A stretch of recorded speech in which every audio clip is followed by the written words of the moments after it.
Bom, então por último, eu quero discutir um pouco com vocês como é que a gente pode avaliar um modelo de marcação de classe de palavra. E a maneira que os avaliam é muito semelhante da forma que nós avaliamos os classificadores da última aula.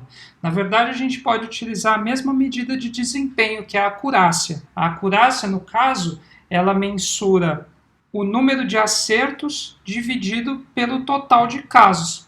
Então, aqui, adaptando essa medida para a nossa tarefa, a gente vai computar o número de acertos ao nível de palavra dividido pelo total de palavras analisadas. Então, vamos supor novamente que nós temos aqui nossa sentença, certo? O passado é só uma história que nos contamos. Então, é uma sentença de 9 palavras. E vamos supor que o nosso marcador, ele previu, fez essa sequência de previsão, onde tem dois erros, né? Então o só, que era um advérbio, ele classificou como substantivo, e o que era um pronome, ele previu como uma preposição. Então, nesse caso, a gente pode somar o número de acertos, que são 7, certo? E dividir pelo total de palavras analisadas. Como eu falei, uma sequência de 9 palavras, 7 dividido por 9 é 0,78. Então, aqui a gente tem uma acurácia de 78% nesse exemplo simples. Então, agora eu vou demonstrar para vocês no Colab como é que a gente pode fazer a avaliação daquelas 3 abordagens que nós vimos, certo? A abordagem baseada em regras, o modelo oculto de Markov e as redes neurais profundas no conjunto de teste das Universal Dependencies. Vamos lá.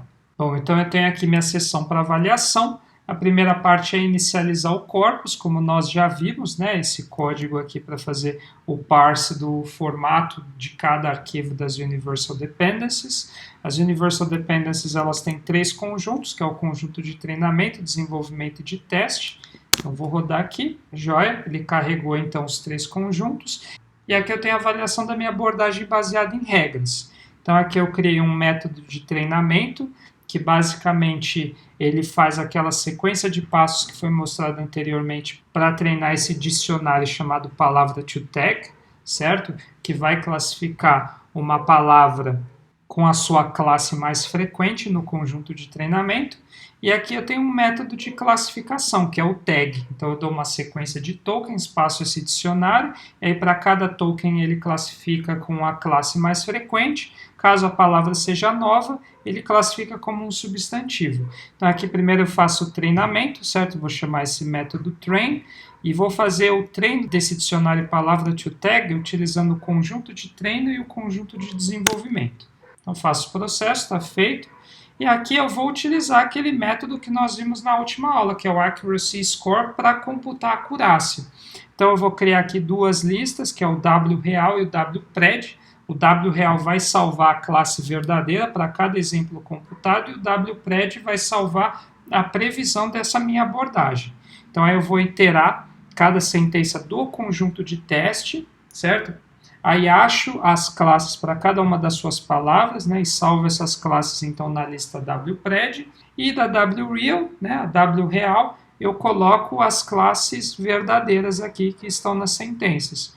E aí eu passo essas 2 listas para o método Accuracy Score, que vai computar a acurácia. Então vamos ver a acurácia da abordagem baseada em regras, escolhendo a classe mais frequente. Então aqui a gente vê, é uma abordagem relativamente boa, certo? Se eu escolho sempre a classe mais frequente das palavras, ele tem um acerto de 87%. Tá? Então essa é a minha abordagem baseada em regras.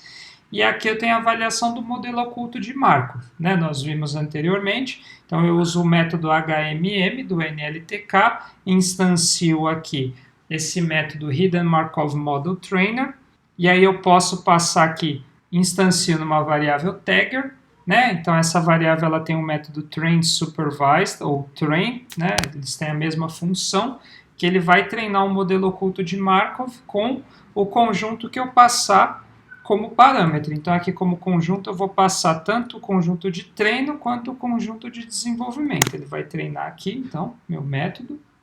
E aí eu também, da mesma maneira que eu fiz com a abordagem baseada em regras, eu posso fazer com o meu modelo oculto de Markov. Crio aquelas 2 listas, a W real e a W pred. A W real vai salvar a classe de cada palavra verdadeira, enquanto a W pred ela vai salvar a classe de cada palavra prevista pelo meu tagger, pelo meu modelo oculto de Markov. E aí, uma vez que eu tenho as duas listas, eu passo para o meu método Accuracy Score, do scikit-learn, que vai me dar a acurácia do meu modelo oculto de Markov. Então, vamos ver.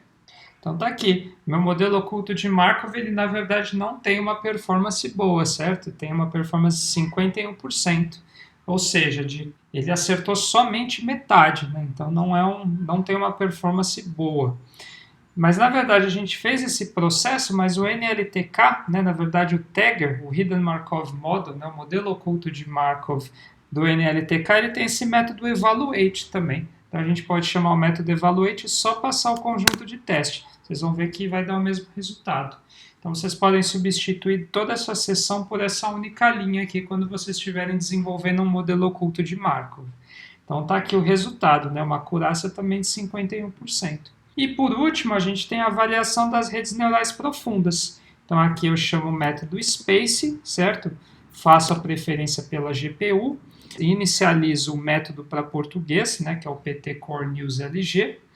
Aqui eu mudo só o tokenizador, customizando o tokenizador, só para a nossa avaliação, mas no caso, quando vocês forem utilizar as redes neurais profundas do Space, vocês não precisam fazer essa customização.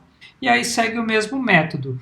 Para cada sentença do conjunto de teste, eu salvo na lista wreal a classe correta, certo? A classe de palavra correta. Daí, então, eu pego o texto, pego todos os tokens dessa sentença que eu estou analisando, formo uma string utilizando o método join, e aí eu passo essa variável texto que armazena essa string para o meu modelo instanciado do Space, que está nessa variável NLP, e daí basta eu iterar o resultado, né? Que esse doc ele já armazena cada token, e aí para cada token eu chamo esse atributo POS underline, que é a classe que foi predita pelo Space para essa palavra em específico, para esse token, e eu armazeno nessa lista wpred. Ao fim, eu vou ter essas duas listas pareadas, eu dou elas como parâmetros para o meu método Accuracy Score do scikit-learn, que vai computar a acurácia. Então, vamos ver. Então, está aqui. Eu tenho uma acurácia com as redes neurais profundas de 92%, certo? Então, por isso que esse método é o estado da arte, né? A cada 100 palavras, 92 ele classificou corretamente nessa tarefa de marcação de classe de palavras, ok? Então, assim que se dá a avaliação desses métodos através da acurácia, e aqui das 3 abordagens que nós avaliamos, deu para ver que as redes neurais profundas são as melhores para fazer esse tipo de classificação.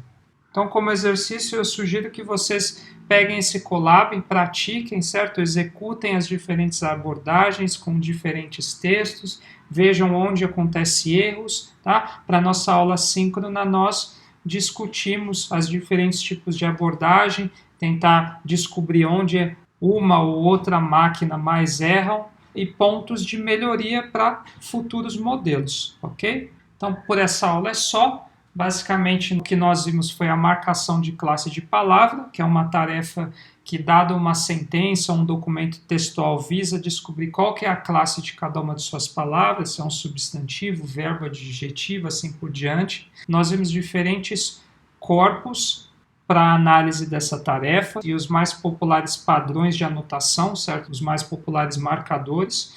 Nós vimos 3 tipos diferentes de abordagens automáticas para desempenhar essa tarefa e nós também vimos como avaliá-los. Então, por essa aula é só. Uma boa semana a todos.